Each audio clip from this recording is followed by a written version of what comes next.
Obrigado, Ana, pela música. Boa noite. Passaram bem o dia? Então tá bom. Fico feliz. Estou feliz em poder compartilhar a palavra com vocês aqui. Podemos estudar um pouquinho mais. Eu curto muito estudar a Bíblia. Queria dar uma dica para você aí sobre esse negócio da Bíblia, de estudar a Bíblia. Eu sempre achei que eu tinha que me preocupar na quantidade, quanto mais eu ia ler e tal, né? Eu me preocupo com a quantidade. Eu gosto sempre de ter uma leitura bíblica pessoal, diária.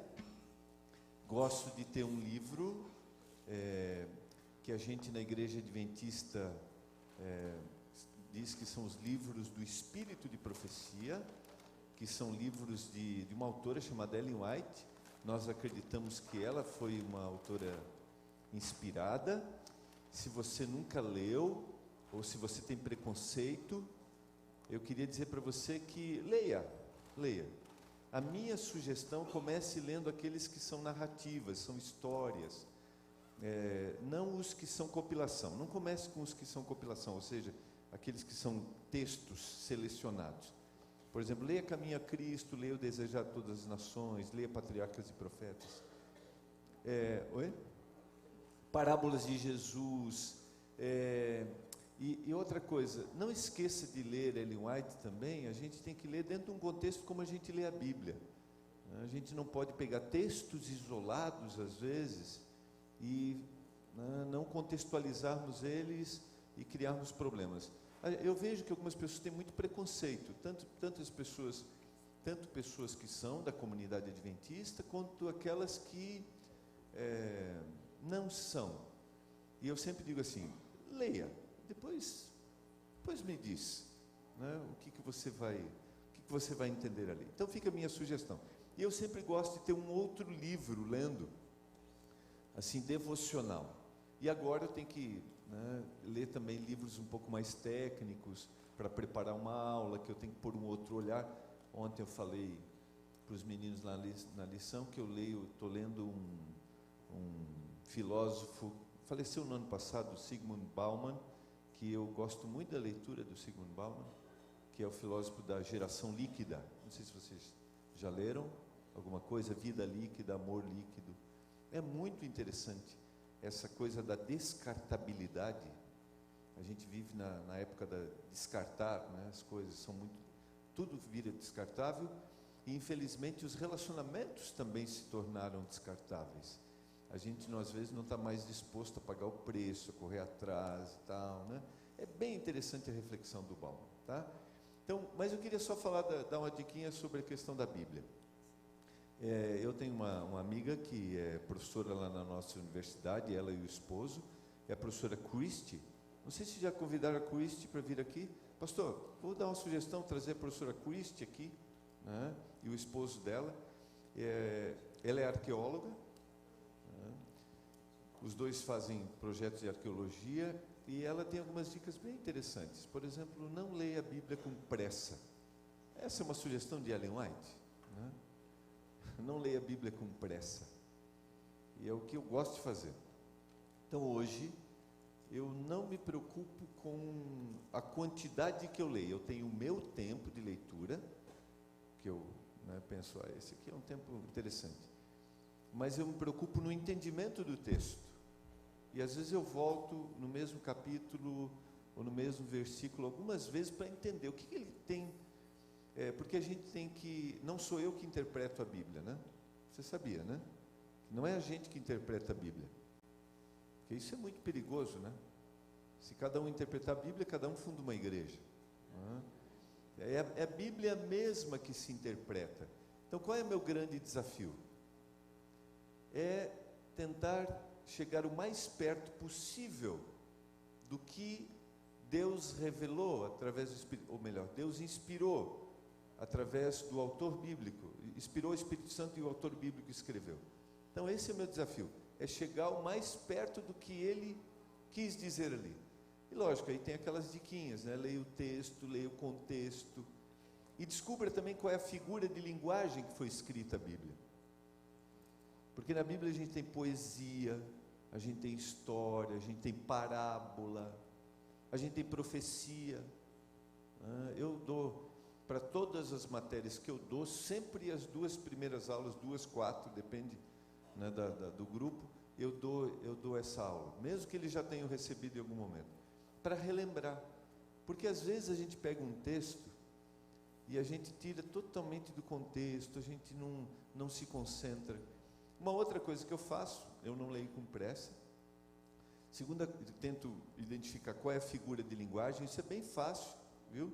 Se você tiver dúvidas, pode perguntar para o pastor, né? Ele vai te ajudar. Para os anciãos, todos aqui, eles vão ajudar, né? Para o Márcio também ele vai ajudar, né?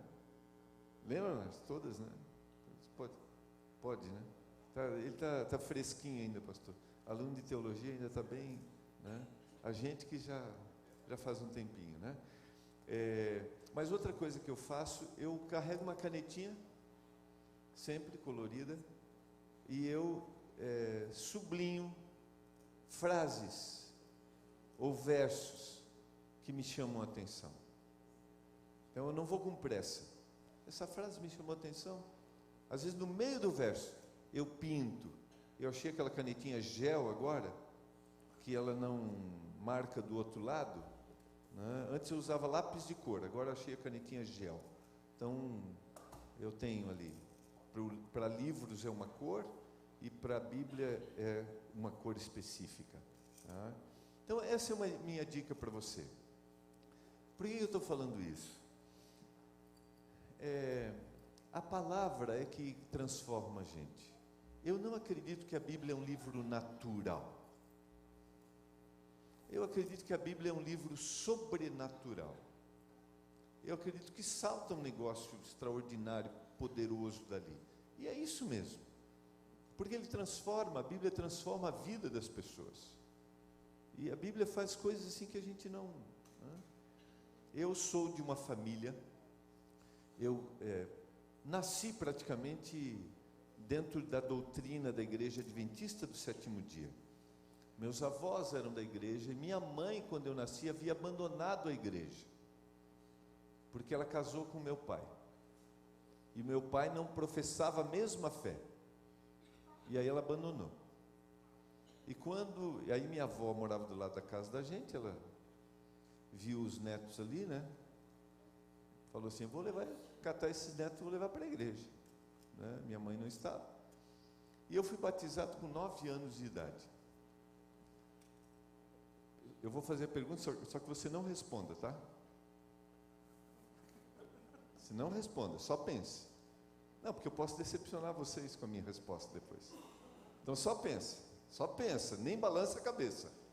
Porque eu fico com dó quando alguém balança a cabeça, eu tenho que dar uma resposta contrária. Que isso não é ético, né? Então só pensa. Eu me batizei com 9 anos de idade. Você acha que eu sabia o que eu estava fazendo aos 9 anos de idade? Só pensa, não me responde. Nem ri também. Tô brincando. Foi só para descontrair. Você acha que eu sabia o que eu estava fazendo aos 9 anos de idade? Vou te responder. Eu sabia. Claramente, eu sabia o que estava fazendo. Eu chorei naquele dia. Primeiro foi um momento emocionante para a minha vida, porque a minha mãe estava voltando aquele dia, ela se rebatizou. Ela havia abandonado e estava voltando. Então abracei minha mãe, foi um negócio muito forte para mim, muito forte. E segundo, que a água estava gelada, muito gelada. E até hoje eu não esqueço, pastor, que a água estava muito gelada, e eu sou de Santa Catarina. Imagine lá esse friozinho de hoje a gente chama de mormaço, tá?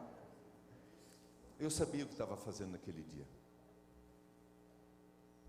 E eu cresci nessa fé. É óbvio que eu não sabia do jeito que eu sei hoje, isso é óbvio. Eu não tinha percepção. Você sabe que eu peço uma coisa para Deus assim: Senhor, não me deixa parar no tempo de te entender e entender o plano da salvação. E ontem, quem estava aqui, eu falei um pouquinho. Eu tenho participado de alguns projetos de missão fora do país, que eu não tinha tido ainda oportunidade. Fui 3 vezes já. São pequenas missões de 20 dias, mas isso me ajudou a entender muito mais quem é Deus. E Deus é extraordinário. Deus é tremendo. Deus é, sabe? E às vezes, isso me fez mudar. Isso me fez mudar. Queria dizer para você que eu tive a alegria de batizar meu pai. Como as coisas são, né? As loucuras do Evangelho. Né? Há alguns anos eu tive a alegria de batizar o meu pai já como pastor. Né? E a vida inteira minha mãe chorava, né? Seu pai não vai para a igreja, seu pai não vai para a igreja. E ela incomodava ele, perturbava ele. Um dia eu falei sério com ela. Assim. Falei assim, mãe, para de incomodar ele. Se a senhora continuar incomodando ele, ele nunca vai para a igreja. Então para de... Eu falei isso ontem de manhã. Você gostaria que alguém um dia aceitasse o que você aceitou como fé? Ama, ora e chora. Você tem alguém que você ama que abandonou a fé? Ama, ora e chora. Clama. É o que você tem que fazer. A única coisa que eu fiz com meu pai foi dar uma Bíblia para ele de presente. Não falei mais nada. Eu estava no primeiro ano do ensino médio, já no internato, no segundo ano. Dei a Bíblia para ele, aí ele começou a ler. E o poder do Evangelho. Então eu cresci nessa fé. Só que é o seguinte, eu sempre me pergunto, por que a Igreja Adventista existe? Dentro de tantos movimentos cristãos evangélicos extraordinários que fazem coisas extraordinárias, por que nós existimos? Por que você está aqui hoje à noite? Talvez compartilha de uma outra fé, de uma outra igreja. Por exemplo, meus avós eram membros da Assembleia de Deus. E eles foram fiéis líderes da Assembleia de Deus. Fiéis. Se você pergunta assim, eles eram cristãos? Eram cristãos. Eram. Não sei se eu falei ontem para vocês, do padre. Eu falei, né? O padre que eu fiz amizade no chat. Se você olhar, diz assim, disser para mim assim, esse padre é um cristão? Ele é um cristão. Eu dou uma aula, dou uma matéria na faculdade que é Fundamentos do Cristianismo. A gente não precisaria ter uma placa. A gente precisaria viver o cristianismo no mundo. Só isso, nada mais do que isso. Só que a Igreja Adventista tem uma função. Queria dizer para você, essa é a minha parte introdutória, eu vou para a Bíblia agora. Mas eu queria dizer para você hoje à noite, que nós na Igreja Adventista do Sétimo Dia, não acreditamos que somente os adventistas do sétimo dia vão herdar a vida eterna, vão ser salvos. Queria dizer isso para você. Se alguém disse isso para você, que só adventista vai para o céu, não sei quem falou, me apresente que eu quero dizer que ele está equivocado. Com todo carinho. Ok? Agora deixa eu dizer algumas coisas para você, hoje à noite. Nós não acreditamos que só adventistas vão para viver a eternidade. Agora, a Igreja Adventista do Sétimo Dia tem uma função, uma responsabilidade com a palavra, que infelizmente em alguns aspectos foi esquecido. Então não é exclusividade para a salvação. Entendem o que eu estou dizendo? Entendem? Não é exclusividade para a salvação, mas são verdades que infelizmente foram esquecidas. Eu vou relembrar uma história hoje à noite que eu comecei ontem e vou trabalhar isso com você. Mas essa minha parte é para motivar você.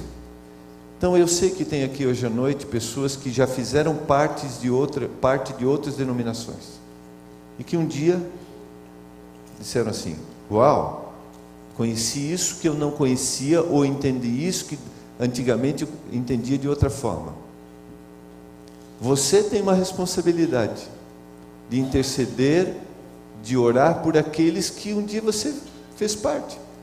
Agora, não olhe para eles e diga, você está perdido. O culto está sendo transmitido, pastor? Hoje à noite? Só para eu saber? Está? Não, porque eu quero me referir. É aquela câmera lá? Então vou matar a saudade, vou olhar para a câmera. Eu vou olhar para a câmera. Não, é porque eu quero fazer referência específica a você que está assistindo ou em algum momento vai assistir. Eu queria dizer para você que nós, da Igreja Adventista do Sétimo Dia, respeitamos a sua crença, a sua denominação. Agora eu queria te motivar a estudar a Bíblia, ler e entender algumas verdades que infelizmente foram esquecidas e outras são apresentadas de forma equivocada. Por isso, siga o texto bíblico, leia o texto, o contexto, outros textos e qual é a figura de linguagem. Essa é a minha sugestão. Para você que está aqui no auditório hoje à noite, aqui na igreja, eu queria abrir a Bíblia agora com você e te motivar. Deixa eu abrir uma linha aqui que eu quero falar para a moçada. Estou vendo uma moçada aqui, né? É que como eu falo para a moçada lá, a moçada começa a ler algumas coisas, está na faculdade e tal, começa... Né? Eu tenho um filho de 21 anos e uma menina de 16, eles colocam algumas coisas para mim e às vezes até me arrepia. Mas, uau, esse cara está pensando bem. Eu não tenho receio quando a moçada pensa, isso é muito legal, né? Agora eu queria dizer para vocês que estão aqui e são mais jovens do que a gente, né, Roger? Né? Leia a Bíblia, porque a Bíblia apresenta a lógica da existência humana. Estude a Bíblia. Alguns podem dizer que a Bíblia é um livro ultrapassado, mas não é. Eu digo isso para a moçada. E eu digo para eles assim, ó, estão com dúvida? Vamos sentar aqui agora. Vem. E tragam todas as dúvidas que vocês tiverem. A Bíblia apresenta a lógica da existência humana. Quero voltar ao livro de Esther, que eu falei ontem à noite. Eu vou ter que tirar meu relógio aqui, pastor, porque eu não tenho um relógio ali, só para eu me cuidar aqui com o horário. Normalmente nós vamos até que horas? 8? É 8? É? Não, o que o senhor disser, eu obedeço, pastor. Eu aprendi cedo com meu pai, viu? Obedeça, né? Para ter juízo, tenha juízo, obedeça. Tá bom. Se eu precisar passar um pouquinho só para construir a ideia, tá bom? Vamos abrir a Bíblia no livro de Esther, pode ser? Livro de Esther. Falei ontem à noite, um pouquinho, ontem à tarde, ontem de manhã, sobre o livro de Esther, que é um livro diferente dos outros, certo?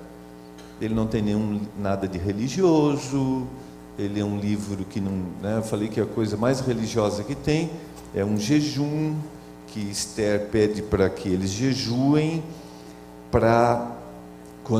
que ela vai se apresentar diante do rei Assuero, e vai interceder com o rei Assuero, para que o decreto de morte contra o povo judeu, que foi induzido por Amã, não aconteça.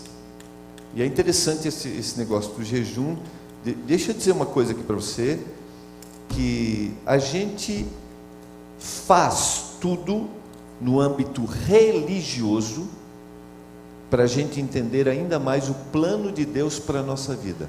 Não há nenhum mérito nas práticas, tanto no processo de aceitação de Jesus, da aceitação do Evangelho, do amor de Jesus, quanto no processo de santificação. O que é o processo de santificação? É ao longo da vida. Então eu aceito, aí eu acho que eu aceito, foi de graça, eu aceitei. A graça é aceitar, né? Mas agora eu acho que eu vou me comportar bem, e aí é esforço pessoal. O processo de santificação é como o processo de justificação. Eu recebi a graça, E agora o Espírito Santo vai trabalhando ao longo da minha vida, e eu vou aceitando de novo todo dia. O meu esforço é para que eu aceite todo dia, não é para que eu me torne bom, e aí o que vai acontecer comigo? Agora você vai se esforçar, se esforçar, se esforçar, se esforçar, se esforçar, e aí você alcança o céu. Não é assim. O Senhor atua em nós, gera em nós o querer, o efetuar, é o Espírito Santo. Então qual é o meu trabalho? Ainda que eu não queira, abrir minha mente para que o Espírito Santo atue. Eu gosto muito de ler C.S. Lewis, até ontem sugeri um livro para a biblioteca aqui, parabéns pela biblioteca. Não sei se alguém já leu o livro Cristianismo Puro e Simples. Alguém já leu C.S. Lewis? É fenomenal. E ele diz assim lá: por que você faz o bem? Você faz o bem para alcançar o céu? Não. Você faz o bem porque quando você pratica o bem, isso vai gerar em você uma mudança. Então por que você ama? Porque isso vai gerando em você uma mudança. Então o jejum aqui, Esther queria lucidez para saber atuar. Como chegar diante de Assuero, ter a sensibilidade, porque o que poderia acontecer com Esther? Lembram o que poderia acontecer? Morrer. Podia ser rejeitada e morrer. Então, era como agir. E eu não sei se vocês percebem na história, isso está a partir do capítulo, vamos ler, vamos ver aqui, capítulo 5. No final do capítulo 4, ela pede para ele jejuar, está no verso 16. Jejuai por mim, segunda parte do 16 do capítulo 4. Jejuai por mim, não comais nem bebais por 3 dias, nem de noite nem de dia. Eu e as minhas servas também jejuaremos. Depois irei ter com o rei, e ainda que é contra a lei se perecer, pereci. Agora olha o que ela faz no capítulo 5. Ao terceiro dia Esther se aprontou com seus trajes reais, se pôs no pátio interior da casa do rei, defronte da residência do rei. O rei estava sentado no seu trono real, fronteira à porta da residência. Quando o rei viu a Esther parada no pátio, o que diz agora no verso 2? Alcançou ela favor perante ele. Estendeu o rei o cetro de ouro que tinha na mão. Esther se chegou e tocou a ponta do cetro. Então lhe disse o rei: que é o que tens, rainha Esther? Qual é a tua petição? Até metade do reino se te dará. Entendeu? Entendeu? Quando o rei viu Esther, ele balançou as pernas, olhou. Eu vou parafrasear, não é para, é só para parafrasear, para ficar o texto mais. Olhou e falou assim: fala, minha rainha, fale, minha rainha, o que você quiser, metade do reino é seu. Foi isso que aconteceu, né? Estou lendo uma história, tá? Esse é o contexto bíblico aqui. Você sabe que essa é uma história, mas essa história, ela tem uma visão profética. Sabiam disso? Ela é uma história que ilustra a luta entre o bem e o mal, e o que vai acontecer no final.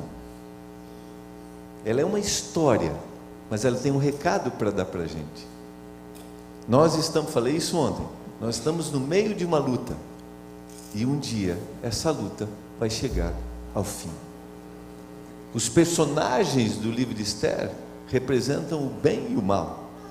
Amã, Esther e Mordecai representam. Agora olha a ousadia de Esther. Ela diz que vai preparar um banquete e chama o rei e Amã para vir no banquete. Lucidez. A doutora poderia dar dicas de como a gente comer bem para ter a mente mais lúcida, né?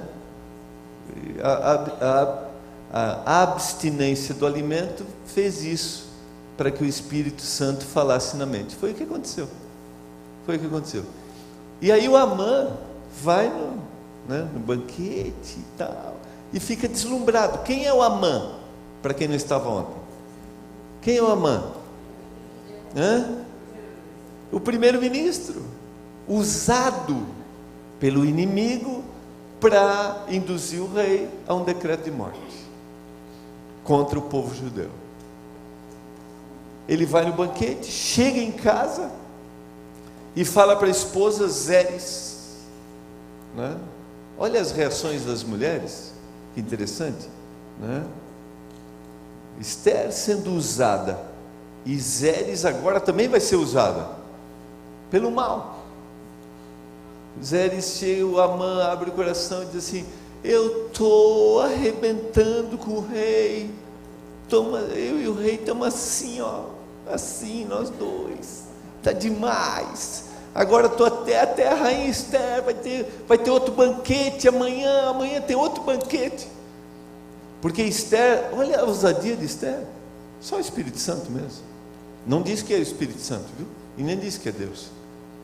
Mas ela falou assim: outro banquete amanhã. Já foi ousada para entrar e ganhar a oportunidade ali e vir para o primeiro banquete. Agora quer um outro banquete? Um outro banquete. Aí o Amã chega em casa e diz assim: eu estou arrebentando. Só que eu não consigo, perdão da palavra, vou falar uma linguagem mais, eu não consigo engolir o Mardoqueu, o Mordecai, não consigo engolir, porque todo mundo se curva diante de mim, esse indivíduo não. O que Zeres sugere? Lembram do que ela sugere? A mulher sugere? Lembram?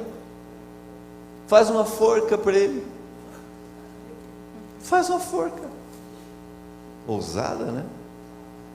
Ousada. O que aconteceu naquela noite? O que aconteceu naquela noite? O rei foi dormir. E aí o que aconteceu? Deu insônia no rei. Não conseguiu dormir. E aí ele fez o quê? Conta historinha para mim. Pediu para ler historinha para ele.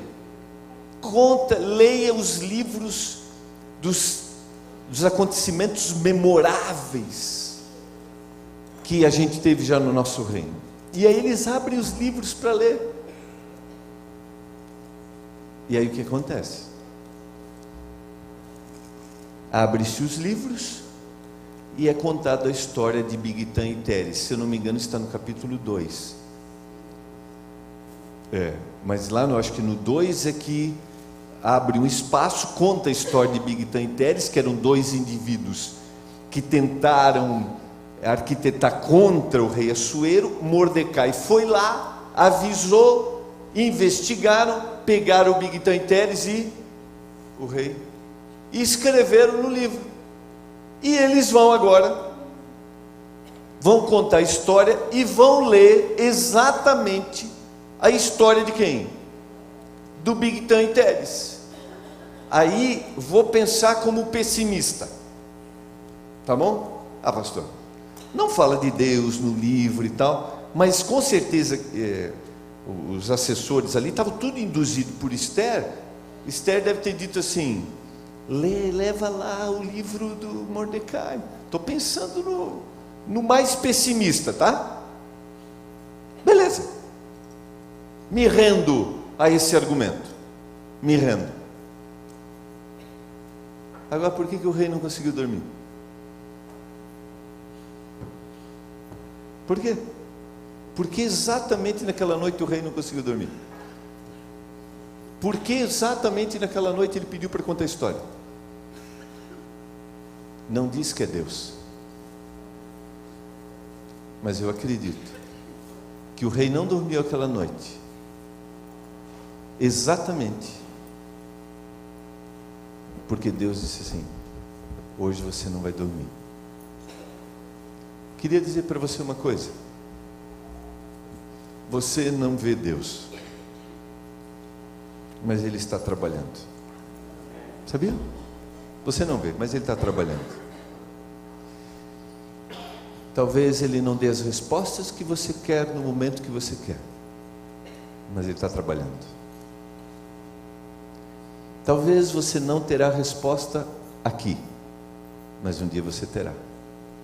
Porque como o livro de Esther é um livro profético, que é o fim, que vai acabar, Deus um dia vai terminar e vai te dar todas as explicações que hoje você não tem.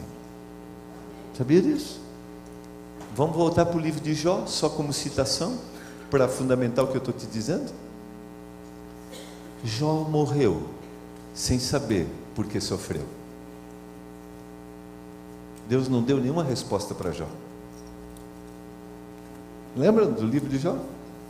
Não deu nenhuma resposta. Deus só disse assim, eu citei isso ontem: confie em mim.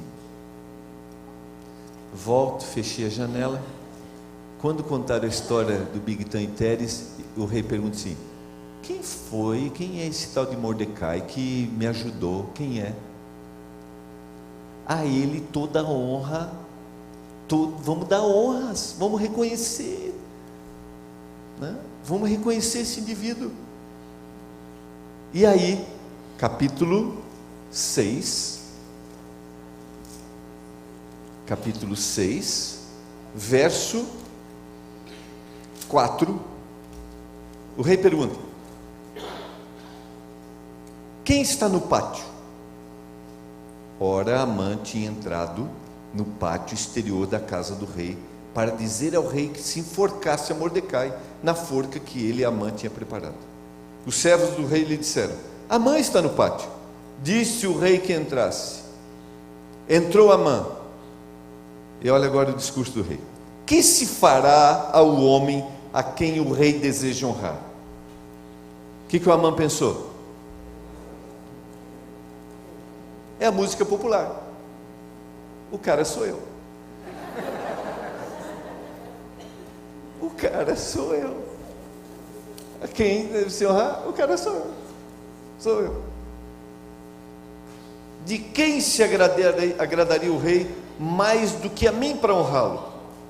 E respondeu o rei: quanto ao homem a quem agrada o rei honrá-lo, tragam-se vestes reais, que o rei costuma usar, o cavalo que o rei costuma andar montado, tenha na cabeça coroa real, entregue-se as vestes e o cavalo nas mãos dos mais nobres príncipes do rei, e vistam delas aquele a quem o rei deseja honrar, levem-no a cavalo pela praça da cidade, e diante dele apregoem. Assim se faz ao homem a quem o rei deseja honrar. Então, agora vai ser dureza. Disse o rei a Amã: apressa-te, toma as vestes e o cavalo como disseste, e faze assim para com o judeu Mordecai, que está sentado à porta do rei, e não omitas coisa nenhuma de tudo quanto disseste. Uau! Entendeu? Quero abrir uma janela e fazer uma aplicação aqui, e eu vou para a parte final. Deixa eu dizer para você: se Deus é por nós, quem será contra nós? Sempre faça aquilo que é correto. Sempre faça o que é correto. Aquele que faz o que é correto receberá a seu tempo o reconhecimento. Não esqueça disso. Estou falando para você que está estudando a Bíblia, que tinha uma outra visão e de repente você tem que abandonar, desfazer aquela sua crença. É fácil isso? É fácil desfazer o que você acreditou a vida inteira? Não é fácil. Não é fácil. E aí você decide fazer o que a Bíblia diz. Não será fácil. não será fácil. Lembre-se, Mordecai, Mardoqueu e todo judeu tinha um decreto de morte por fazer aquilo que era correto. Nós não sabemos o que é isso. A gente sabe espiritualmente, há um decreto, há uma perseguição. O diabo desceu até vós, cheio de grande ira, porque ele sabe que pouco tempo lhe resta. E Pedro diz que ele anda ao seu redor, bramando como leão para o quê? Para te destruir, porque você decidiu fazer o que é correto. Não é fácil. Eu fiz missão na Albânia, o Roger estaria lá, né? Mas não foi, mas colaborou com a gente, Roger. Eu citei ontem. O primeiro missionário da Igreja Adventista na Albânia foi Daniel Luiz e Flora, sua esposa. Daniel Luiz era um farmacêutico que morava em Boston, nos Estados Unidos. A Igreja Adventista chamou Daniel Luiz e disse, isso foi no final da década de 30, início da década de 40. A igreja chamou Daniel Luiz e disse, queria que você fosse para lá e você fizesse um projeto de missão lá. Começasse com uma igreja adventista lá. Daniel Luiz aceitou, casou com Flora, uma italiana, 20 anos mais nova do que ele. Casou na Itália. Se você olhar o mapa, a Albânia está no leste europeu, ali embaixinho. Do outro lado do mar Adriático está a Itália. Uma noite você viaja de barco, você amanhece na Albânia. Quando eles chegaram para pegar o navio, recém-casados, eles perderam o navio naquele dia. E descobriram no outro dia que aquele navio havia afundado. Olha que coisa. Pegaram depois o navio e foram para a Albânia. Tem detalhes da história que é impressionante. Mas a dificuldade, Flora não falava o albanês, e o albanês é a sexta língua mais difícil de se falar no mundo. Pensa num negócio difícil. É demais. E aí muita dificuldade, e ele tentando, e começou um pequeno grupo, e começou a ensinar a palavra de Deus, e aí a Albânia entra no regime comunista. E um ditador. A Albânia foi o primeiro país a se decretar um estado ateu. E o culto era pro ditador, não podia ter nenhum culto mais, nenhuma religião. A situação ficou tão terrível, alguns anos se passaram, ficou tão terrível, ele infiltrou pessoas em grupos para que decretassem, para que contassem, dedurassem se havia algum movimento religioso. A situação ficou tão insustentável que os próprios líderes daquele pequeno grupo que Daniel Luiz fundou, que estava ali nascendo a primeira igreja adventista, eles disseram assim: Daniel, vai embora daqui, pegue os seus filhos pequenos, ele já tinha 2 filhinhos pequenos, e vai embora daqui. E ele pegou as montanhas. Ali de carro você está a 3 horas da Grécia, da cidade de Tessalônica, que é, né, uma das cidades que Paulo esteve. A gente geralmente faz o caminho de ir para o Tessalônica, que é mais perto do que para o Tirana, e também mais barato. Quando eles estavam avistando as luzes da Grécia, eles foram interceptados por soldados do ditador e foram presos. Os filhos foram retirados deles. Flora foi para uma prisão feminina e Daniel para uma outra prisão de homens. Nunca mais Daniel Luiz viu sua família. Aos sábados, ele era obrigado a trabalhar, mas ele decidiu fazer aquilo que era correto. E eles batiam, torturavam, até que ele não suportou e morreu na prisão. Os membros daquele pequeno grupo quiseram ir buscá-lo. Eles não deixaram. Ele foi jogado numa vala. Flora ficou 3 anos separada dos filhos. Ela gritava na prisão. Ela escreveu um livro. Ela diz que ela tinha preferido, dizia para Deus, por que o Senhor não nos deixou embarcar naquele navio? Ela tinha preferido ter morrido naquele navio que naufragou.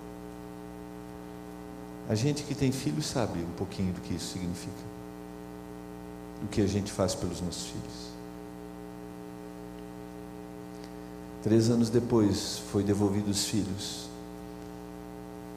O regime comunista propôs para Flora se tornar uma espiã e ter a liberdade e ter os filhos de volta. Mas Flora decidiu fazer aquilo que é correto. Quero dizer para você hoje à noite que talvez precisa tomar uma decisão ao lado de Jesus com uma outra verdade que você antes não aceitava. Não é fácil. Mas o Senhor estará com você, decida fazer o que é certo. Quero falar para você que é membro da minha igreja, que todos os dias talvez tenha a luta de fazer o que é correto. Não é fácil. Não é fácil. Manter-se. O Senhor está contigo, o Espírito Santo, faça aquilo que é correto. 50 anos se passaram na Albânia. 50 anos de regime comunista.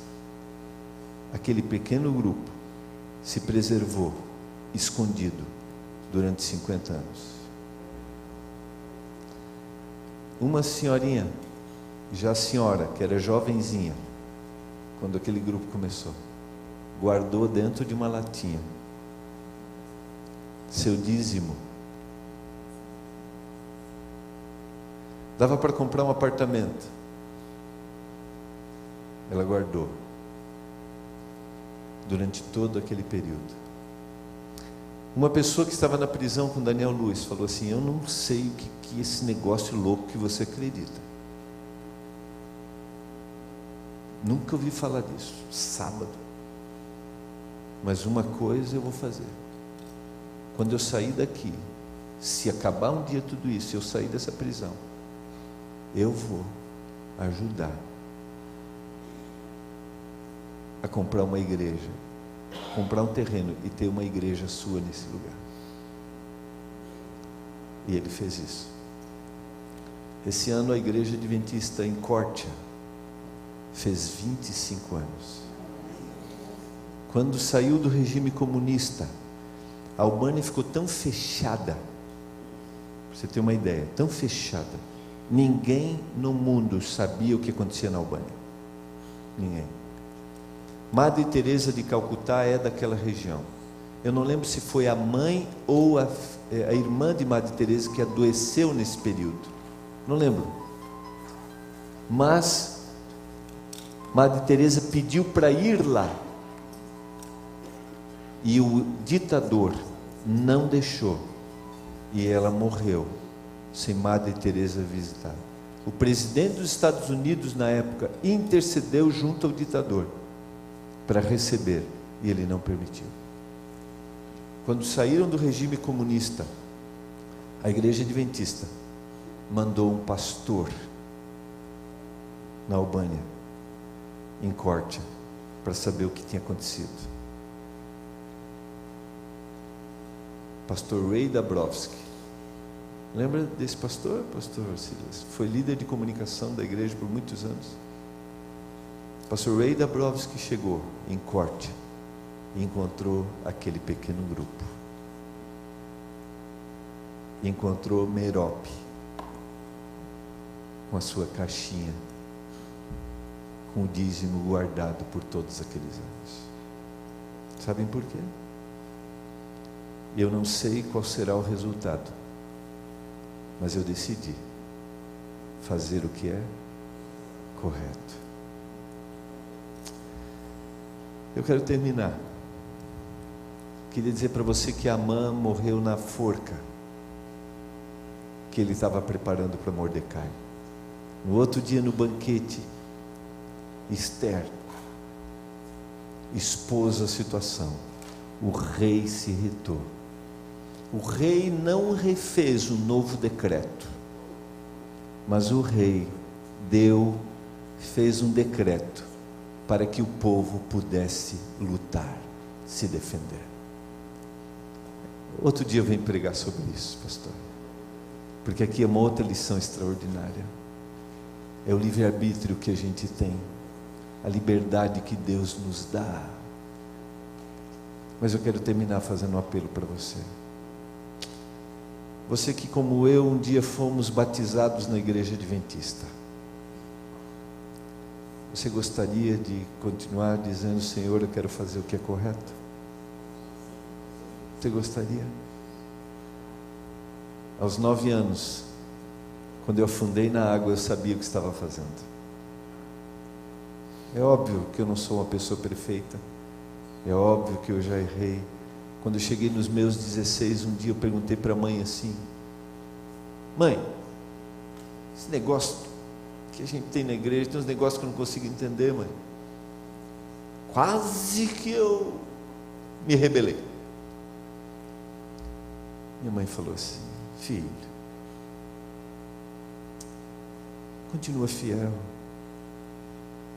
Você vai ver daqui a alguns anos que vale a pena ser fiel. O maior prazer que a gente tem é dormir em paz toda noite, por ter escolhido fazer a vontade de Deus. E se a gente errou naquele dia, pedir perdão e dizer: Senhor, eu quero retomar a minha caminhada. Mas eu quero falar para você que talvez não é batizado ainda, ou talvez você foi numa outra crença, está estudando, sabe? E aí você então tem uma luta aí dentro de você. Eu quero te desafiar hoje à noite. Decida fazer a vontade de Deus. Pastor, mas todo mundo faz o contrário, eu fiz isso a vida inteira. Não importa. Não importa. O que vale é fazer a vontade de Deus. Os pastores estão aí. Você tem um filho juvenil. As maiores decisões de fé são tomadas nessa idade. Motive, acompanhe, esteja com ele. Entra com ele no tanque. Esteja ao lado dele, para que ele decida fazer aquilo que é correto. Eu vou convidar a Ana para cantar. Queria dizer que Deus não nos olha por atacado, né? Deus nos olha individualmente, sabe o que está na nossa mente. Cada um aqui tem uma luta, tem um desafio para fazer aquilo que é correto. Eu espero que a música que a Ana cantar toque seu coração, motive você dentro da sua vida, da sua realidade, e você tome sua decisão. Eu não vou pedir que você venha à frente, que você se levante, mas eu queria que você aí no seu coração tomasse sua decisão. E se você precisa procurar alguém dessa igreja para estudar mais, ou para entender, ou para tomar sua decisão, chegou a hora, é a hora. Se você precisa de ajuda para retomar o seu caminho, não deixe passar. Não deixe. Sempre vale a pena fazer o que é correto. Sempre. Ainda que às vezes você só ouve o silêncio de Deus. Mas um dia você vai ouvir um coro de anjos, porque valeu a pena ser fiel.